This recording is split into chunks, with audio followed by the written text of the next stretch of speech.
In the great green room, there was a telephone and a red balloon, and a picture of a cow jumping over the moon. Do you remember when your parents used to read Goodnight Moon to you at night? On one hand, you could barely contain your excitement about being snuggled in bed with your parents.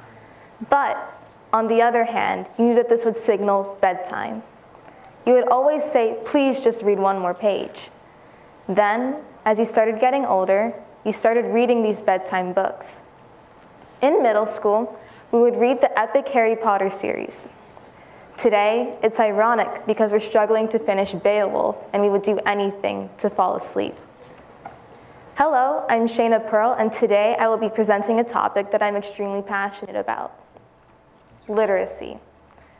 Reading allows us to communicate our emotions and feelings on an extremely personal level. What I enjoy most about reading is the journey into other people's lives by merely looking at a page and reading the words. I grew up in a household where I was read to every night.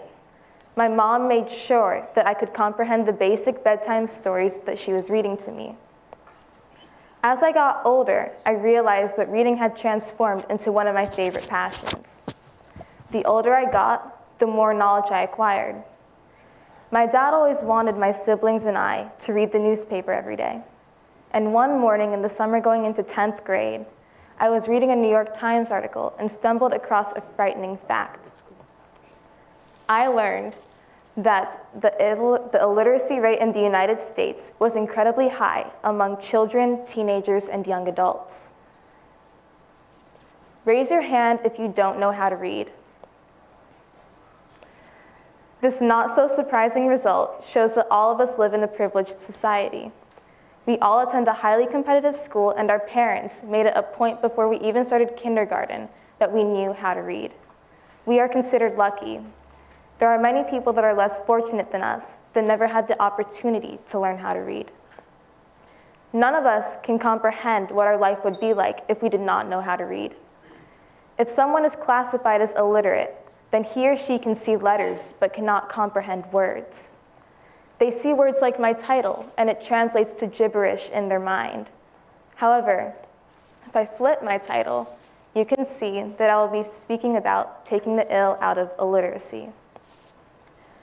Not many people are aware of how widespread the illiteracy crisis is in the United States. Illiteracy has turned into a crisis in America. There are about 32 million American adults in the United States that cannot read and comprehend books and articles above a third grade reading level. This group of people translates to about 1/10 of the United States population. These adults cannot find jobs because employers do not want to hire someone that is not able to read and comprehend. Not being able to read changes a person's lifestyle drastically. Illiteracy is hereditary. If your parents do not know how to read, you have a 72% chance of being illiterate yourself. Due to the person's mother and father not knowing how to read, they probably did not have books in their house when they were growing up, or they were never read to at night. A person's future should not be determined by their parents' level of literacy. This vicious cycle needs to be stopped. There are many consequences to not being able to read, including an increased likelihood of living in poverty. If you cannot read, you have a 43% chance of living in poverty. The ability to read is a gateway for information. If one cannot retrieve information, it hinders the pathway into the workforce.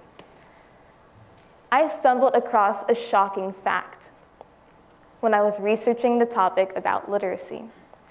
Did you know that in certain states and counties, jails will look at the reading comprehension levels of 3rd and 4th graders to predict how much bedding will be needed in the jail in 20 years? Take a second to comprehend this statistic. There is a correlation between a child's literacy rate and jail. About 75% of inmates are classified as low literate. Now, all these correlations and consequences do not even amount to the expense it costs the United States every year. Illiteracy costs the United States an average of $500 billion per year. Half of this number is due to US productivity loss. People that are illiterate cannot find jobs, so the government needs to provide money for these people. Another $250 billion are from healthcare costs. People that are illiterate that cannot find jobs need help from the government when they get sick because they cannot afford healthcare. This $500 billion does not even compare to the personal costs these people face. These people live their lives going through the daily motions. They have to go through their life not being able to read the newspaper to find help wanted ads. The United States has programs to help combat illiteracy. And while they do help, we can still do better. The government spends a fortune trying to help people learn how to read, but they're just not working. Only about 10% of the literacy programs are proven to help combat illiteracy. It's time for a new approach. I discovered a way to break the illiteracy cycle in the United States. It reaches those that need it most. Minorities are the most affected by illiteracy in the United States. A Hispanic living down here in Florida has a higher literacy rate than a Hispanic living in Michigan. An ethnicity should not have different levels of literacy throughout the country. The levels should be even. The idea is easy and inexpensive, and we can implement it right now if we wanted to. One of the best parts of the idea is that participants do not have to be actively engaged in the activity to learn how to read. If you turn on the television with same language subtitling, you will automatically begin reading the closed captions.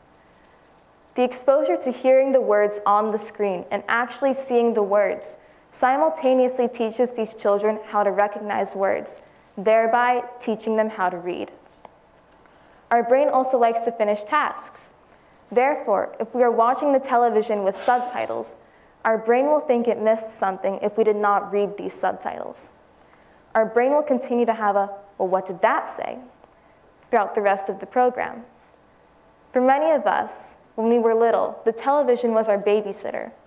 While our parents were cooking dinner, they would plop us in front of the television to pass time. The average child today, aged 2 to 5, watches about 32 hours of television per week. Imagine the benefits of having closed captions playing at the bottom of the screen. These children would be reading an additional 32 hours per week. I'm introducing my organization called TV Reading. The goal of my organization is to use same language subtitling to eradicate the illiteracy cycle in the United States within the next 5 years. We know that same language subtitling works because in India, there was a large-scale experiment in a province done by British Kathari. The results identified the improvement of over 200 million Indians' reading levels just by implementing same language subtitles at the bottom of Bollywood music videos. Kathari's organization became known as Planet Read. We have known that same language subtitling works since about 2009 because this is when Bill Clinton talked about Planet Read at the Clinton Global Initiative. Although we have known that the initiative works, we haven't implemented subtitling in the United States, and I don't understand why. Same language subtitling needs to be implemented immediately. TV Reading is going to create awareness. We are going to spread the word that illiteracy is a crisis in the United States that has to be solved. We are going to spread awareness to implement same language subtitles. We are going to reach out to television studios and TV networks so we can implement same language subtitles. We are going to go to advertisers so they can demand that the programs they sponsor have same language subtitling. We are going to join other illiteracy organizations to spread awareness, and we will go to the government so they can make same language subtitling mandatory. Everyone has a calling in life. For me, I learned in my 17 years of life that my calling was spreading the word that illiteracy was a crisis in the United States. However, anyone can be an advocate at any point in their life. The steps to forming an organization are finding something that you're passionate about. Find something that you are completely infatuated with and begin researching your specific passion. Learn if there are any faults that can be practically solved. Do not look to reinvent the wheel. Just find faults that you can improve upon. Once you have found your topic, spread the word like wildfire. Make people aware of the issue. The people in this room have the power to change America's future through various organizations. As Beatrix Potter, author of The Tale of Peter Rabbit, stated, I hold that a strongly marked personality can influence descendants for generations. Thank you.